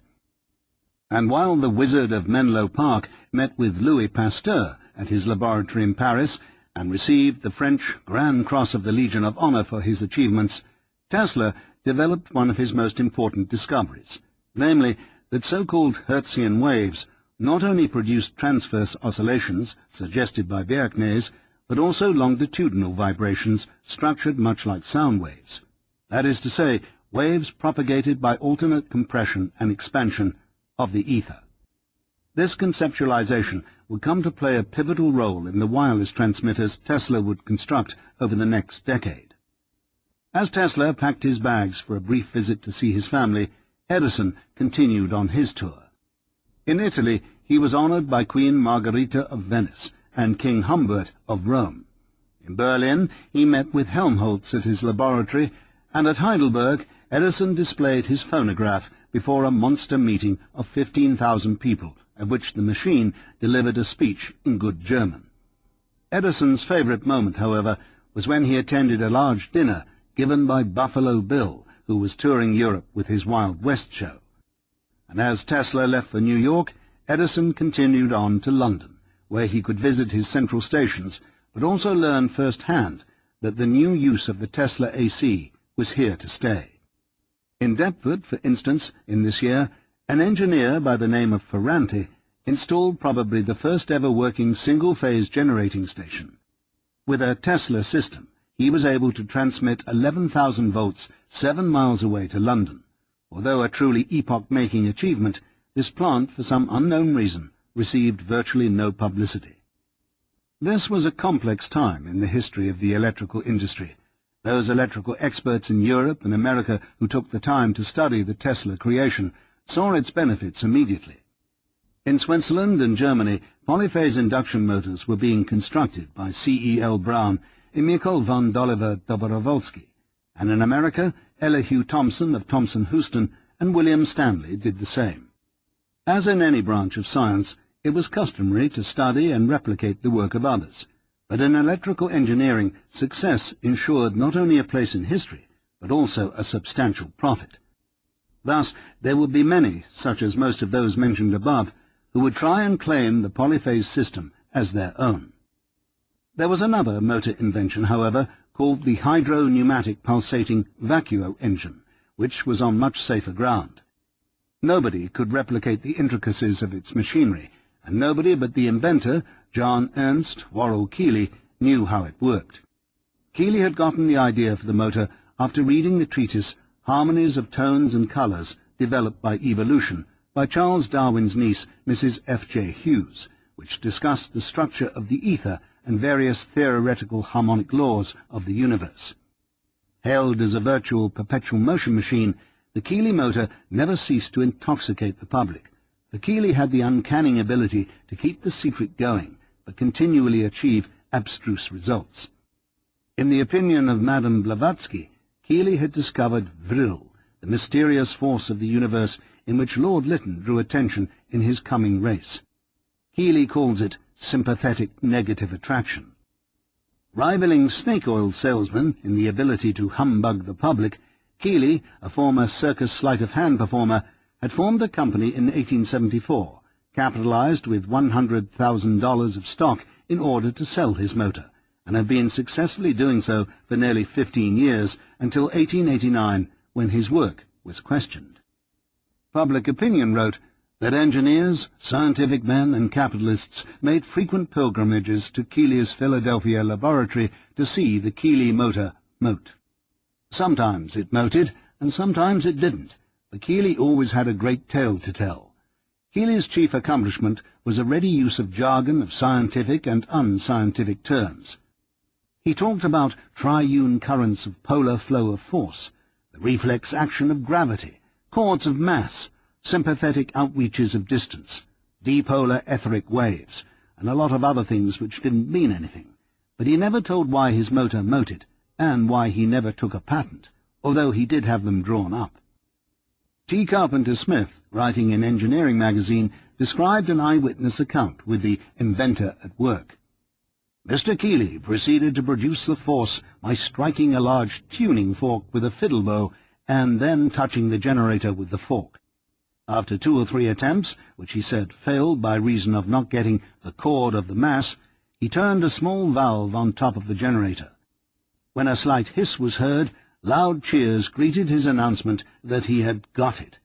The state of mind of the audience may be imagined when the shout of one enthusiast, "Keely, you are next to God Almighty," seemed only a natural expression. This mountebank inventor headlined the New York dailies with his newest creations, and also the accompanying cry of fraud. Factions of the public demanded he be jailed, the court giving Keely 60 days to divulge his secret. But Keely held fast. Threatening to stop work on his inventions unless the court dropped its suit, Keely was held in contempt of court, and in November of 1888 he was placed in jail. Shortly thereafter, through his counsel, Keely revealed that the missing link was a copper tube in the form of a hoop, and he was released on bail a few days later. He argued that he had indeed obeyed all orders of the court in explaining his invention in detail, and the suit against him was overturned. Like Edison, who promised and gave the world the lamp of Aladdin, and Tesla, who discovered and harnessed a purported alternating current perpetual motion machine, Keely billed his own invention as the greatest scientific discovery of the century. Apparently vindicated, Keely proceeded with his deception. In 1890, the world's celebrity and palmist, Count Louis Armand, better known as Cairo, visited the Keely lab, and by 1895, John Jacob Astor became an investor. Unfortunately for Tesla, however, like Keely, he too was gaining a reputation for making outlandish claims. For instance, Tesla said that his system could place 100,000 horsepower on a wire and send it hundreds of miles with almost no loss of power, when the prevailing technology could only send a few hundred volts 1 mile, and in that case with power dropping off markedly with distance. Never mind that this prognostication came true just a few years later. Tesla's style was that of a visionary, and the claim seemed ridiculous. To the unimaginative, the uninformed, or people who listened only to the opposition, he was little different from Keely, and so he suffered through guilt by association. As far back as 1884, Scientific American had published an exposé on the Keely motor, speculating that its source of power was a secret chamber of compressed air. This was confirmed in 1898, after Keely's death, in an investigation of his laboratory conducted by Mrs. Bloomfield Moore's son Clarence. Having waited for his mother, an ardent Keely admirer, to pass on before he tore the place apart, Moore discovered in the cellar a large tank and a series of pipes leading up through the floor above where the demonstrations took place. Keely's etheric force was nothing more than compressed air released by the pressure of his foot tapping on a concealed spring valve.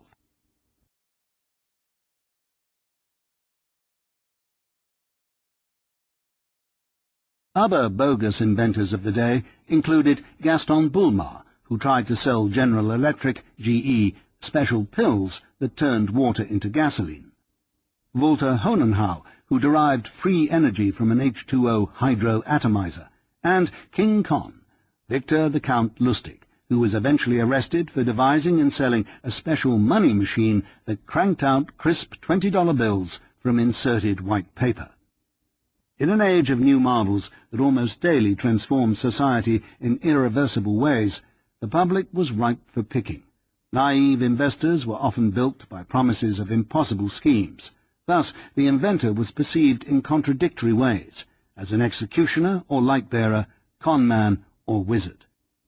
When Tesla returned from Europe, he wanted nothing better than to have his AC invention placed in the hands of its new rightful owner, so that he could proceed with other burgeoning interests.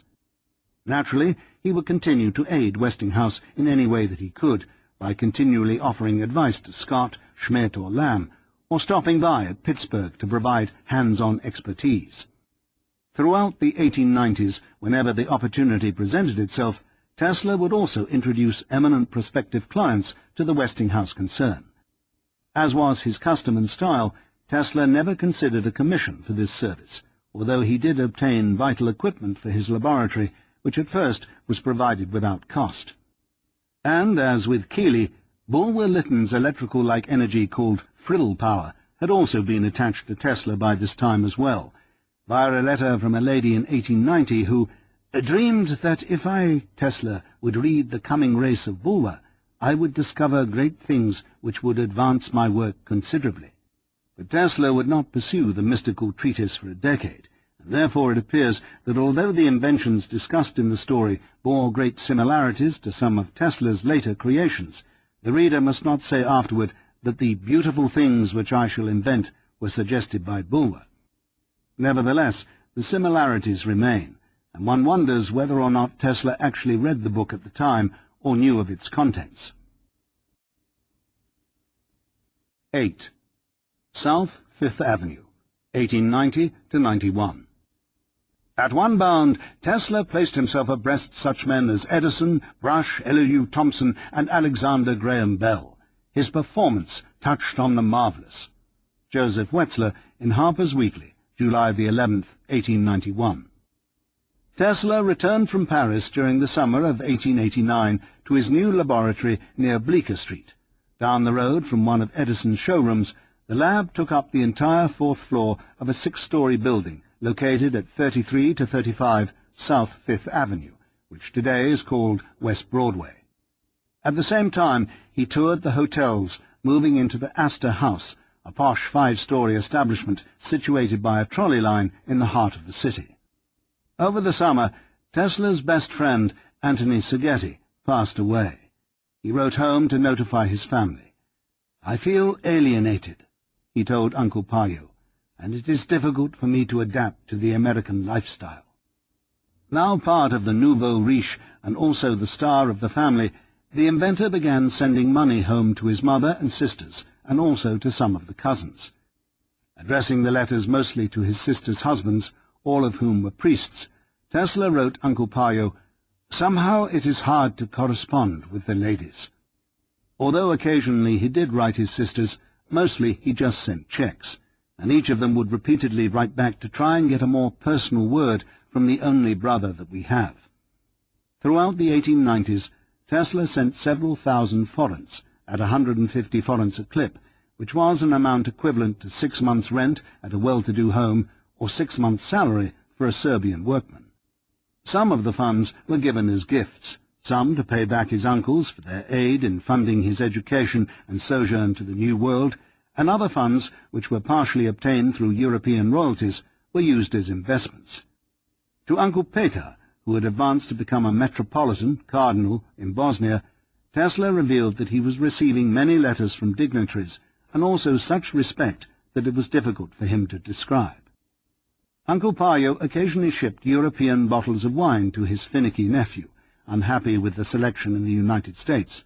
Impatiently waiting for these bottles was, for Tesla, like waiting for the Messiah.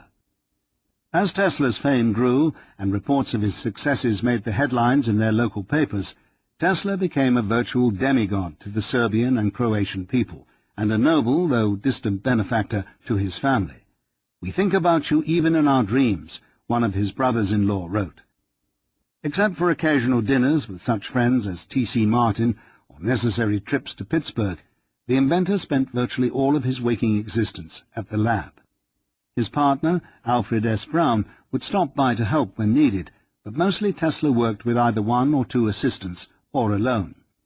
As was his custom, he could labor 7 days a week and around the clock, stopping only to freshen up at the hotel or for a necessary appointment.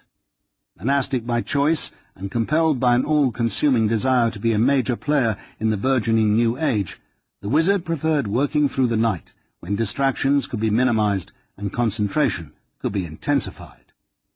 Now free, he began his investigations along a number of separate but interrelated lines. As an experimental physicist, he began to study the difference between electromagnetic and electrostatic phenomena, and also the relationship of the structure of the ether to that of electricity, matter, and light. As an inventor, he began to design equipment for generating extremely high frequencies and voltages, and for transforming direct into alternating current or vice versa, and for creating uniform oscillations. Tesla also wanted to devise ways to manufacture light and to explore the concept of wireless communication. Already concerned about the fragility of the Earth's natural resources, the finite supply of timber and coal, Tesla spent endless hours in contemplation, reviewing and replicating the findings of others, criticizing or improving upon their inventions, and also designing completely original creations. His goal was influenced by an evolutionary perspective and pragmatic considerations. He wanted to devise mechanical means for doing away with needless tasks of physical labor so that humans could spend more time in creative endeavors. Unlike Karl Marx, who saw the worker becoming an appendage of the machine, Tesla realized that machines could liberate the worker. The inventor, in Tesla's eyes, had always been and always would be the light-giver of the species, guiding its future through advanced technology. The masses, in turn, would benefit because machines would perform menial tasks so that they could pursue more intellectual occupations. With increased technology, cultural evolution would proceed at even faster rates. Conversely, Tesla warned, everything that is against the teachings of religion and law of hygiene tends to decrease human energy. Impure drinking water in particular was one of the greatest dangers. Within the next 18 months, Tesla initiated most of the inventions that would occupy him for the next half-century. During the last weeks of 1889, Martin met with him on several occasions in order to finalize his article on the Serbs' heritage and plans for the future. The inventor would talk late into the night about his youth and the incessant struggle of his ancestors to fight off the diabolical Turks. As Martin took notes, Tesla outlined some of his inventions, particularly his work with high frequencies and his original theories on the relationship between electromagnetism and the structure of light. Martin tried to talk the inventor into presenting his ideas before the AIEE, but Tesla evaded a direct response. "Suppose I were to obtain for you Lord Kelvin's lectures.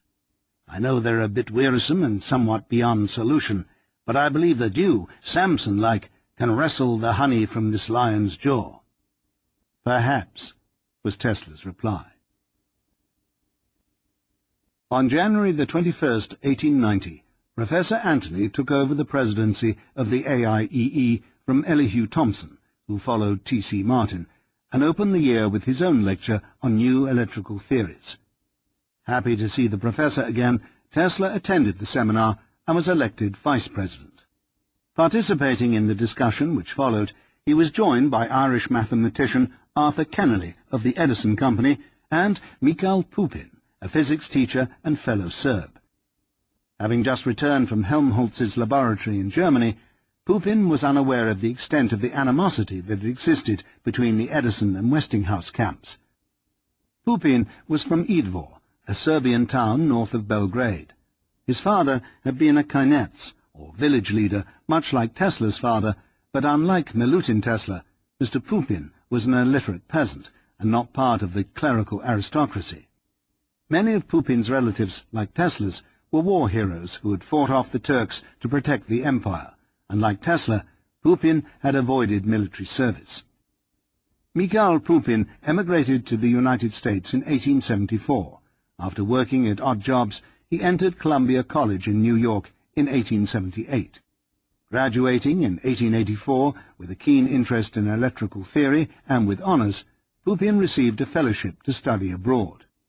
He wanted to go to Cambridge to learn under James Clerk Maxwell, but he found upon his arrival that Maxwell had been dead for 4 years. This tendency to overlook the obvious appears to be a theme that runs through Pupin's life. After Cambridge, he went on to the University of Berlin, where he received a doctorate in physics. In 1889, he returned to New York to become an instructor at Columbia College. In February 1890, the full-page Martin article on Tesla was published in Electrical World, accompanied by a very prominent photograph of the youthful-looking engineer.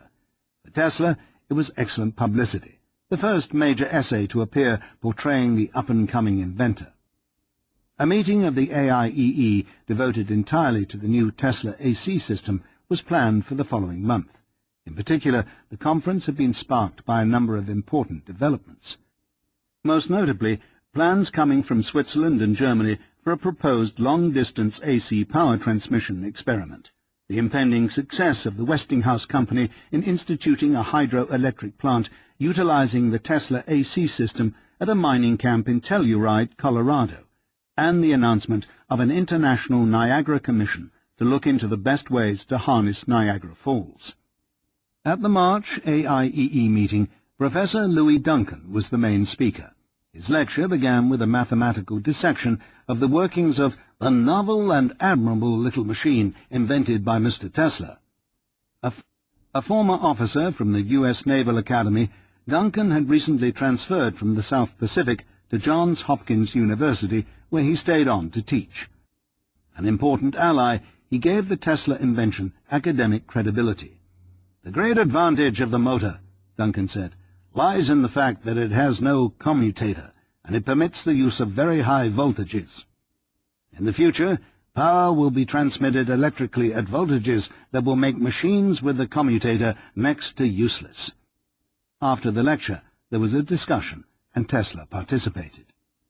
Pupin, who spoke that summer in Boston and again in New York the following year on alternating current theory, was fast becoming an admirer of Tesla's work. However, at the same time, Pupin was also becoming embroiled in the controversy as to who was the real author of the AC polyphase system, and from Tesla's vantage point, Pupin made the mistake of befriending the wrong people. At the Boston meeting, Pupin noticed that my audience was divided into 2 distinct groups. One group was cordial and appreciative, but the other was as cold as ice. The famous electrical engineer and inventor Elihu Thomson was in the friendly group, and he looked me up after the address and congratulated me cordially. That was a great encouragement, and I felt happy. Other prominent individuals, however, tried to have Pupin fired from the electrical engineering department at Columbia because of his adherence to AC. But Pupin overrode the controversy and at the same time increased his friendship with Thomson. Unbeknown to Pupin, Thomson himself was in a quandary because he now recognized the clear advantage of the Tesla system, but he was locked out of its use because Westinghouse owned the patents. Although the Thomson-Houston Electric Company was extremely profitable, the concern faced certain doom if it was unable to use efficient AC machinery. As Elihu Thomson had worked with AC for over a decade, he felt fully justified in adapting a Tesla-like system, especially because there were other engineers who also claimed legitimate priorities of aspects of the system, notably Schellenberger and Ferraris. Furthermore, Thomson himself had come close to conceiving a similar workable plan. That Tesla held fundamental patents on a completely revolutionary invention was continually overlooked by Thomson as he sought ways to rationalize his position while working at his company, presiding at the AIEE, and writing in the electrical journals. He had successfully circumvented the Edison light bulb patents by paying Sawyer for a license to produce the stopper lamp, an exhausted light bulb similar to Edison's, which used a rubber plug, stopper, to hold in the vacuum, and so he sought a similar tack with AC. During a heated series of articles in Electrical World between Thomson and Tesla, it appears that Thomson admits to some of his distaste for his rival when he writes, "I confess that my statement as to the motive of my critical remarks may have been out of place. They were elicited, however, by Mr. Tesla having on a former occasion misunderstood my motives." And so Pupin's feelings for his Serbian brother became undermined as his friendship with Thomson grew. Tesla agreed to present his work in high-frequency phenomena during a 3-day symposium of the AIEE, which was held in May 1891, 3 months after he first published his research on the topic. A hall was booked at the Columbia College, which at the time was located between Park and Madison Avenues on 49th and 50th Streets, and the public was invited. It is difficult to calculate the enormous impact that this lecture had on the engineers of the day and on the course of Tesla's life, for it is clear that after the event Tesla was perceived in an extraordinary way. Joseph Wetzler, or Josh as he preferred to be called, covered the talk for Electrical World. But Tesla's lecture was too important for a single exposure in a journal of limited circulation, and Wetzler was able to also peddle the piece as a spectacular full-page account in the prestigious Harper's Weekly. "With lucid explanations in pure nervous English," Wetzler proclaimed, "this stripling from the dim borderland of Austro-Hungary had not only gone far beyond the two distinguished European scientists, Dr. Lodge and Professor Hertz, in grasp of electromagnetic theory of light, but he had actually made apparatus by which electrostatic waves or thrusts would give light for ordinary everyday uses." Tesla had not only presented a remarkable display of electrical phantasmagoria, he had also outlined new, fundamental, and far-reaching principles. Wetzler cogently pointed out that Tesla had gone far beyond Heinrich Geissler and Sir William Crookes in the production of light by use of vacuum tubes, and he had also eclipsed the Wizard of Menlo Park with his refinements of the incandescent lamp. But Mr. Tesla was not satisfied with these results, brilliant as they were. He had set himself no less a task than to create a lamp which, without any external connection to wires, would glow brightly when placed anywhere in an apartment. And if that were not enough, for a conclusion, Tesla passed tens of thousands of volts of AC through his body to light up light bulbs and shoot sparks off his fingertips, and to show the world that it was not at all a killer current when utilized correctly. "Exhausted tubes held in the hand of Mr. Tesla appeared like a luminous sword in the hand of an archangel representing justice," said one reporter. With Gaino Dunn, his assistant, Tesla began his talk somewhat nervously, but gained momentum as he progressed. "Of all the forms of nature's immeasurable, all-pervading energy, which ever and ever change and move like a soul animates an innate universe, electricity and magnetism are perhaps the most fascinating. We know," Tesla continued, "that electricity acts like an incompressible fluid, that there must be a constant quantity of it in nature, that it can neither be produced or destroyed, and that electric and ether phenomena are identical." Having set up the premise that our world is immersed in a great sea of electricity, the wizard proceeded to astound the audience with his myriad experiments. And at the end, Tesla's matched his opening in poetic expression. "We are whirling through endless space with an inconceivable speed," he said. "All around us everything is spinning, everything is moving, everywhere is energy." Based on this premise, Tesla ended with a prophetic supposition, which has often been interpreted by some to suggest that a 0 point or free energy strata exists. "There must be some way of availing ourselves of this energy directly," he said. "Then, with the light obtained through the medium, with the power derived from it, with every form of energy obtained without effort, from stores forever inexhaustible, humanity will advance with giant strides. The mere contemplation of these magnificent possibilities expands our minds, strengthens our hopes, and fills our hearts with supreme delight." Those who attended the lecture, including Professor Anthony, Alfred S. Brown, Elmer Sperry, William Stanley, Elihu Thomson, and Francis Upton, would remember the historic occasion for the rest of their lives. Robert Millikan, for instance, who later won a Nobel Prize for his work with cosmic rays, was a graduate student at Columbia at the time. He said many years later, "I have done no small fraction of my research work with the aid of the principles I learned that night." Mikhail Pupin, who also attended, however, appears not to have been so entranced. "While I was lecturing," Tesla told a Serbian reporter, "Mr. Pupin, with his friends, most likely Elihu Thomson and Carl Herring, interrupted by whistling, and I had difficulty quieting down the misled audience." Pupin wrote to Tesla to smooth things over and to set up an appointment to see the motor, as he was scheduled to deliver a number of lectures on polyphase currents, but Tesla avoided him. In Europe, rumors began to circulate about the new electrical Svengali in America, and Tesla was quickly invited to speak before European scientific societies. 9. Revising the Past, 1891. Many of the investigations of the book apply to polyphase system circuits, with chapters on induction motors, generators, synchronous motors, etc. A part of this book is original.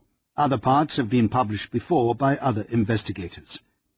I have, however, omitted altogether literary references for the reason that incomplete references would be worse than some, while complete references would entail expenditure of much more time than is at my disposal. I believe that the reader is more interested in the information than in knowing who first investigated the phenomenon. Charles Steinmetz.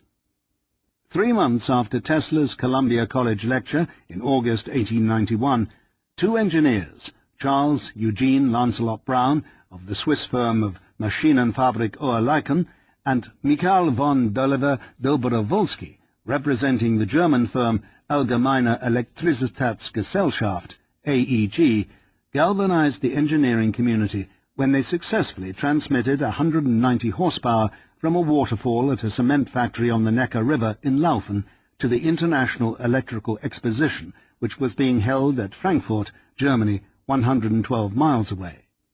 With the support of 3 different governments, the lines passed through Württemberg, Bavaria and Prussia before arriving in Frankfurt. By using oil as an insulator, as Tesla had explained in his Columbia College lecture, Brown was able to generate as much as 40,000 volts on his equipment, 25,000 of which he transported along the wires, stepping them down to usable frequencies when they reached the exposition. The efficiency of 74.5% astounded his colleagues.